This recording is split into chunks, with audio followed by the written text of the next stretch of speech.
नमस्कार CSK news में आप सभी दोस्तों का एक बार फिर से बहुत बहुत स्वागत है। दोस्तों आज दिन भर की जो फटाफट ब्रेकिंग न्यूज़ निकल के आ रही है, एक करके जानेंगे। दोस्तों बड़ी खबर निकल के आ रही है, लोकसभा में गरजे गृह मंत्री अमित शाह बोले जम्मू कश्मीर फिर बनेगा पूर्ण राज्य, वक्त आने दो, जम्मू कश्मीर में शांति बहाली की तरफ बढ़ रहा है। दूसरी बड़ी खबर में आपको बताएंगे पीएम मोदी 14 फरवरी को सेना को सौंपेंगे अर्जुन टैंक कोच्चि में कई परियोजनाओं का करेंगे शिलान्यास। तीसरी बड़ी खबर में आपको बताएंगे पाकिस्तान के इशारे पर रहने से अजीत डोवाल की रेकी। जी हाँ, जैश आतंकी गिरफ्तार, इसके बारे में आपको बताएंगे। इस बीच चीन ने की सीमा पर यथास्थिति में बदलाव की कोशिश, तभी बना तानातानी का माहौल। जी हाँ, ये भी बड़ी खबर। सेना प्रमुख ने आर पार का ऐलान किया, तो वहीं म्यांमार पर अमेरिका ने की सख्त कार्रवाई, लगाया सैन्य अधिकारियों पर प्रतिबंध। इस बीच जम्मू कश्मीर बीजेपी के 3 कार्यकर्ताओं की हत्या करने वाला संदिग्ध आतंकी आज जहूर अहमद गिरफ्तार किया गया है। जी हाँ, यह भी आपको बताएंगे। सब कुछ खबरें जानेंगे। रिंकू शर्मा हत्याकांड में बड़ा खुलासा, मां ने कहा जय श्री राम कहते कहते मार दिया गया। जी हाँ, ये भी बताएंगे। सब कुछ खबरें विस्तार से बताएंगे, लेकिन उससे पहले अगर आपने चैनल को अभी तक सब्सक्राइब नहीं किया तो प्लीज़ सब्सक्राइब के लाल बटन दबाकर चैनल को सब्सक्राइब करें। और अगर आप भी मानते हैं कि प्रधानमंत्री मोदी के नेतृत्व में देश, चीन और पाकिस्तान दोनों को मुंहतोड़ और करारा जवाब देगा, तो इस वीडियो को लाइक करके अपना समर्थन दर्ज करें। देश की गौरवशाली इंडियन आर्मी के लिए जय हिंद लिखना मत भूलिएगा। दोस्तों दरअसल पहली बड़ी खबर निकल के आ रही है, लोकसभा विपक्ष पर बरसे गृह मंत्री अमित शाह बोले जम्मू कश्मीर फिर से बनेगा पूर्ण राज्य का दर्जा, वक्त आने दो। लेकिन इसके साथ ही गृह मंत्री शाह ने कर दिए बड़े ऐलान। दरअसल आपको बता दें, गृह मंत्री अमित शाह ने कहा है कि फिलहाल आर्टिकल 370 हटाने के वक्त जो वादे किए गए थे उसका मैं बताता हूँ, जवाब जरूर दूंगा, लेकिन पूछना चाहता हूँ कि अभी तो आर्टिकल 370 को हटे केवल 17 महीने हुए, आपने 70 साल क्या किया उसका हिसाब लेकर आए हो क्या? अमित शाह ने कहा है कि जिन्हें पीढ़ियों तक देश में शासन करने का मौका मिला वे अपने गरीबों में गिरेबा में झांक कर देखें, क्या आप 17 महीने का हिसाब मांगने लायक हैं? गृहमंत्री स्पष्ट तरीके से कहा है कि फिलहाल इस सदन में फिर से एक बार कहना चाहूँगा कि जम्मू कश्मीर की स्थिति को समझें, राजनीति करने के लिए कोई ऐसा बयान न दे जिससे जनता गुमराह हो। शाह ने कहा है कि ओवैसी अफसरों का भी हिंदू मुस्लिम में विभाजन करते हैं। एक मुस्लिम अफसर हिंदू जनता की सेवा नहीं कर सकता या फिर हिंदू अफसर मुस्लिम जनता की सेवा नहीं कर सकता क्या? उन्होंने कहा है कि आज आर्टिकल 370 हटने के बाद जम्मू कश्मीर पूरी तरीके से शांति बहाली की तरफ बढ़ रहा है और आने वाले समय में जम्मू कश्मीर को फिर से पूर्ण राज्य का दर्जा हम देने के लिए प्रतिबद्ध हैं और हम पूरी तरीके से 4G इंटरनेट की सुविधाएं बहाल कर दी गई हैं। इसके साथ ही ओवैसी ने कहा कि 2G और 4G इंटरनेट सेवा विदेशियों के दबाव में लागू किया गया है। गृहमंत्री अमित शाह ने कहा है कि हम 4G इंटरनेट लागू कर दिए गए हैं और जम्मू कश्मीर में सब शांति की तरफ बढ़ रहा है, लेकिन आज जिस तरीके से विपक्ष गुमराह कर रहा है ये ठीक नहीं है। हम चलते हैं, अगली अपडेट लेते हैं। दोस्तों प्रधानमंत्री मोदी कल अर्जुन टैंक कोच्चि में कई परियोजना का करेंगे शिलान्यास, सेना को सौंपेंगे अर्जुन टैंक। अब चीन और पाक की भी खैर नहीं होगी। दरअसल प्रधानमंत्री मोदी रविवार को अर्जुन टैंक मार्क A1A को सेना को सौंपेंगे। प्रधानमंत्री रविवार की सुबह चेन्नई में अर्जुन टैंक को सेना को सौंपेंगे। रक्षा मंत्रालय ने बताया है कि फिलहाल भारतीय सेना को मजबूत करने के लिए 118 अर्जुन टैंक सेना को दिए जाएंगे। इनकी कीमत 8400 करोड़ रुपए होगी और इसके लिए मंजूरी दे दी गई है। प्रधानमंत्री कार्यालय की ओर से बताया गया है कि प्रधानमंत्री इस हफ्ते के अंत में तमिलनाडु और केरला के दौरा करेंगे। इस दौरान वो चेन्नई और कोच्चि में कई परियोजनाओं का शिलान्यास और उद्घाटन करेंगे। इसी दौरान वो चेन्नई में सेना को अर्जुन मुख्य युद्धक टैंक भी सौंपेंगे। हम चलते हैं, अपडेट लेते हैं। दोस्तों फिलहाल पाकिस्तान के इशारे पर रहने से अजीत डोवाल की रेकी करने वाला जैश आतंकी मलिक वीडियो भेज रहा है पाकिस्तान। जी हाँ, ऐसे अजीत डोवाल पर हमले की रच रहा साजिश। पाकिस्तान स्थित आतंकवादी भारत के राष्ट्रीय सुरक्षा सलाहकार ऐसे अजीत डोवाल पर हमले की फिराक में हैं। इस बात का खुलासा खुद जैश ए मोहम्मद के आतंकी ने की है। अजीत डोवाल को निशाना बनाने के उद्देश्य से जैश ए मोहम्मद के आतंकी हिदायतुल्लाह मलिक ने उनके दफ्तर और दिल्ली स्थित अन्य ठिकानों में रेकी भी तक की कर डाली है और उनका ये वीडियो सीमा पार स्थित अपने हैंडलर को भी भेजा है। इस खुलासे के बाद न सिर्फ सुरक्षा बढ़ा दी गई है बल्कि सुरक्षा एजेंसी भी अलर्ट हो गए हैं। हिदायतुल्लाह मलिक कोई छोटा मोटा आतंकी नहीं है बल्कि जैश का ही एक अन्य संगठन लश्कर मुस्तफ़ा का सरगना भी है। जैश आतंकी मलिक जम्मू कश्मीर के शोपिया का रहने वाला है। इसी महीने 6 फरवरी को जैश ऑपरेटर मलिक को पुलिस ने गिरफ्तार कर लिया था।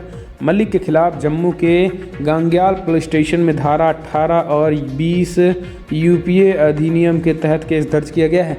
तो आप समझ सकते हैं कि एनएसजी डोभाल को नुकसान पहुंचाने की साजिश पाकिस्तान से चल रही है। चलते हैं अगली अपडेट लेते हैं दोस्तों। चीन ने सीमा पर यथास्थिति में बदलाव करने की एक तरफा कोशिश की थी और तभी तनातनी का माहौल बन गया था।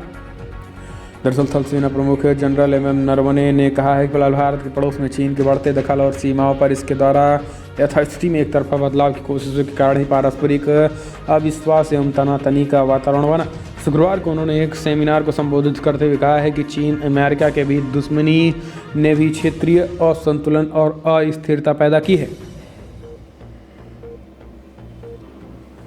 सेना प्रमुख ने चीन द्वारा कमजोर देशों को दबाने और बेल्ट एंड रोड परियोजना जैसी पहल के जरिए क्षेत्रीय निर्भरता बढ़ाने के लिए अभियान चलाने का भी जिक्र किया। नरवणे की टिप्पणी ऐसे समय पर आई है जब भारत और चीन के बीच सैनिक पूर्वी लद्दाख में प्योंगयांग के इलाके में पीछे हटने पर राजी हो गए हैं। इस क्षेत्र में दोनों देशों के बीच पिछले 9 महीने से गतिरोध बना हुआ था, लेकिन फिलहाल अब यहाँ सेनाएं, टैंक सब कुछ पीछे वापस हो रही हैं।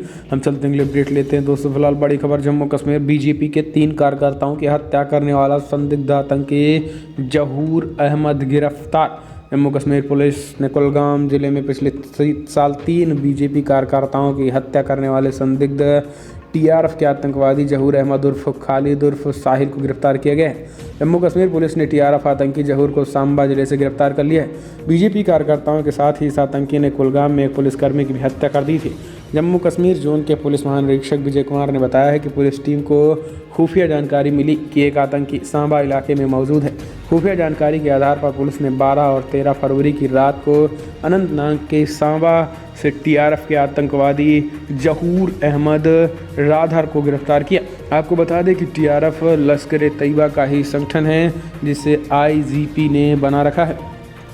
विजय कुमार ने बताया है कि जहूर ने पिछले साल कुलगाम में 3 भाजपा कार्यकर्ताओं के साथ ही दक्षिणी कश्मीर जिले के फुर्रा में एक पुलिसकर्मी की हत्या कर दी गई थी। आपको बता दें कि पिछले साल 29 अक्टूबर को कुलगाम के वाईके पोरा इलाके में 3 भारतीय जनता पार्टी के पदाधिकारी फिदा हुसैन, उमर रशीद और उमर रमजान की हत्या कर दी गई थी।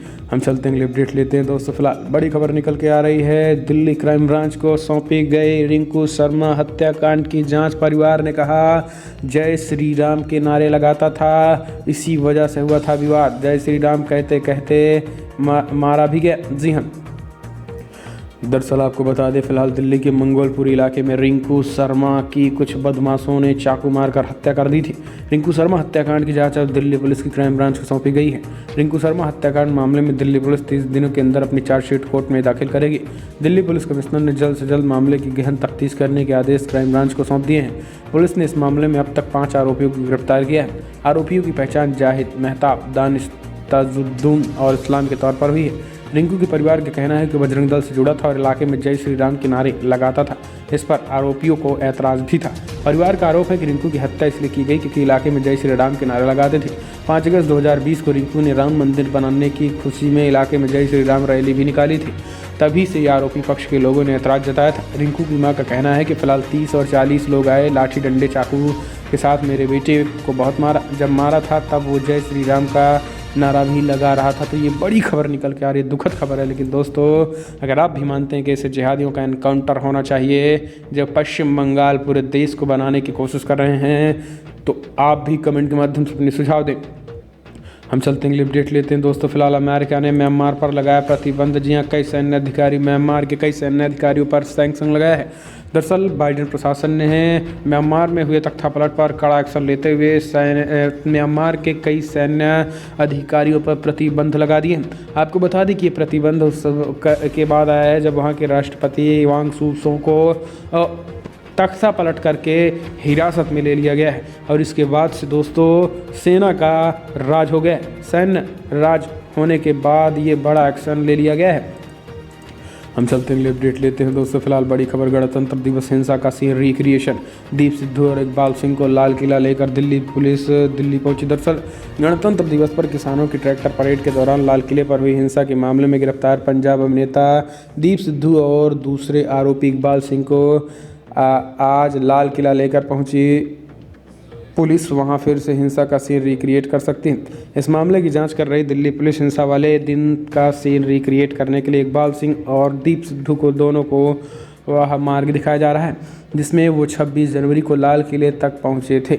बताया जा रहा है कि पुलिस इन दोनों से यहां हुई हिंसा से संबंधित सवाल पूछे, इसके साथ ही लाल किले तक पहुंचने के रूट के बारे में जानकारी जुटाई है। इस बीच बड़ी खबर, दीप सिद्धू और इकबाल सिंह दोनों ही 7 दिनों की पुलिस रिमांड पर हैं।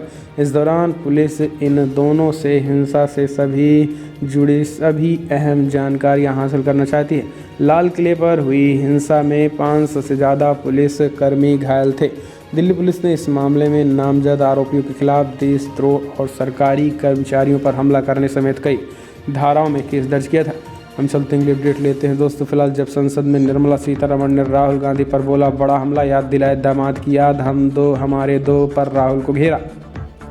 लोकसभा में बजट पर चर्चा का जवाब देते हुए वित्त मंत्री निर्मला सीतारमण ने कांग्रेस नेता राहुल गांधी को आड़े हाथों लेते हुए उन पर विभिन्न मुद्दों पर अनर्गल बयानबाजी का आरोप लगाया। उन्होंने कहा है कि उम्मीद थी कि हमारे तीनों कानूनों में कम से कम एक बिंदु निकाल कर राहुल गांधी बोले कि उनकी वजह से किसानों को नुकसान होगा, मगर ये भी नहीं हुआ। कांग्रेस बोल सकती थी कि हम दो हमारे दो में दामाद को आदेश देकर आए हैं जमीन वापस करो, लेकिन वो भी नहीं किया गया। सीतारमण ने कांग्रेस का नाम लिए बिना कहा कि हमारे मित्र क्रोनीज दामाद नहीं हैं। ऐसे लोग उस पार्टी की आड़ में छिपे हैं जिन्हें जनता ने अस्वीकार कर दिया है। उन्होंने कहा है कि ये गरीबों किसानों का बजट है, दामाद का बजट नहीं है।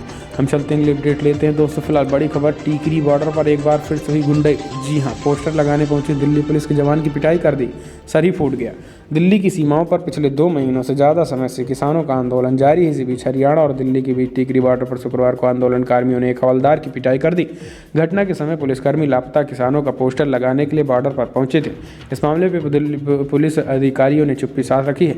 नांगलोई थाने में तैनात हवलदार जितेंद्र राणा शुक्रवार को टिकरी बॉर्डर पहुंचे थे और वहां पर किसानों को पोस्टर लगाने के लिए गए थे, तो कथित तौर पर 26 जनवरी को ही ट्रैक्टर परेड के दौरान हुई हिंसा के बाद से लापता है। पुलिसकर्मी को अपनी ओर आता देख आंदोलनकारी किसान मोर्चा के मंच पर आ गए थे और इसी के बाद पथराव कर दिया। हम चलते हैं, अपडेट लेते हैं। महबूबा मुफ्ती का फिर से आरोप, बोली हमेशा की तरह मुझे फिर से नज़रबंद कर दिया गया।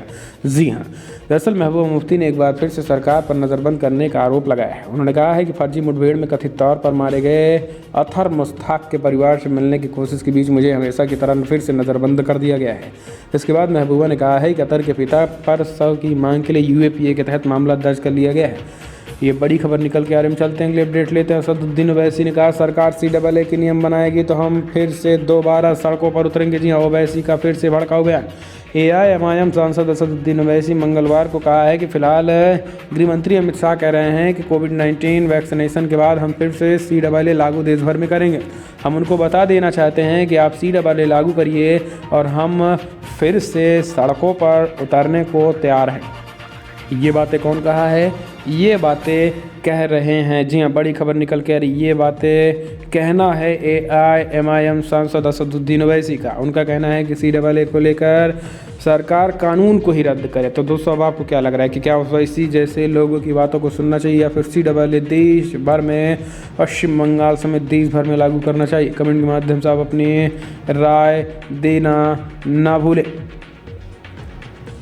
हम चलते हैं, अपडेट लेते हैं दोस्तों। फिलहाल बड़ी खबर निकल के आ रही है, जहां पर महाराष्ट्र में शिवसेना वर्सेस राज्यपाल आमने सामने। उद्धव सरकार ने केंद्र से की गवर्नर कोश्यारी को वापस बुलाने की मांग। दरअसल शिवसेना और महाराष्ट्र के राज्यपाल भगत सिंह कोश्यारी के बीच का तनाव लगातार बढ़ता ही जा रहा है। महाराष्ट्र सरकार का आरोप है कि राज्यपाल भाजपा के ढर्रे पर चल रहे हैं। इसके साथ ही पार्टी ने यह भी कहा है कि अगर केंद्र सरकार चाहती है तो संविधान बरकरार रहे तो उसे उन्हें वापस बुला लेना चाहिए। शिवसेना का कहना है कि महाविकास आघाड़ी MBA सरकार स्थिर और मजबूत है। राज्य सरकार पर निशाना साधने के लिए केंद्र राज्यपाल के कंधे का इस्तेमाल नहीं कर सकता है। शिवसेना ने अपने मुखपत्र सामना के संपादकीय में कहा है कि राज्यपाल भगत सिंह कोश्यारी फिर से खबरों में हैं। वो पिछले कई वर्षों से राजनीति में रहे हैं। वो केंद्रीय मंत्री थे और उत्तराखंड के मुख्यमंत्री भी रहे हैं। बहरहाल, जब से वो महाराष्ट्र के राज्यपाल बने हैं वो हमेशा खबरों में रहे और विवादों में घिरे रहे। महाराष्ट्र राज्य सरकार और राज्यपाल कोश्यारी के बीच एक विवाद खबरों में बना हुआ है, जहां महाराष्ट्र सरकार ने उन्हें उत्तराखंड जाने के लिए विमान देने से मना कर दिया था। सरकार का कहना था कि निजी विमान के लिए यात्रा विमान नहीं होगी, निजी यात्रा के लिए विमान नहीं। वहीं कोश्यारी का कहना है कि निजी यात्रा के लिए नहीं जा रहे थे। तो ये बड़ी खबर निकल के आ रही। इस बीच उन्होंने कहा है कि फिलहाल सरकार तत्काल राज्यपाल को वापस बुलाए और बीजेपी की इशारे पर काम करने का आरोप शिवसेना सरकार लगा रही है। तो ये बात समझ सकते हैं, राज्यपाल का भी बचाव पश्चिम बंगाल हो या फिर महाराष्ट्र, ये दोनों के दोनों मुख्यमंत्री एक तरीके के बन गए हैं। हम चलते हैं अगले अपडेट। राम मंदिर निर्माण के लिए अब तक 1511 करोड़ की धनराशि हुई जमा। देश में 1,50,000 टोलियाँ कर रही है संग्रह।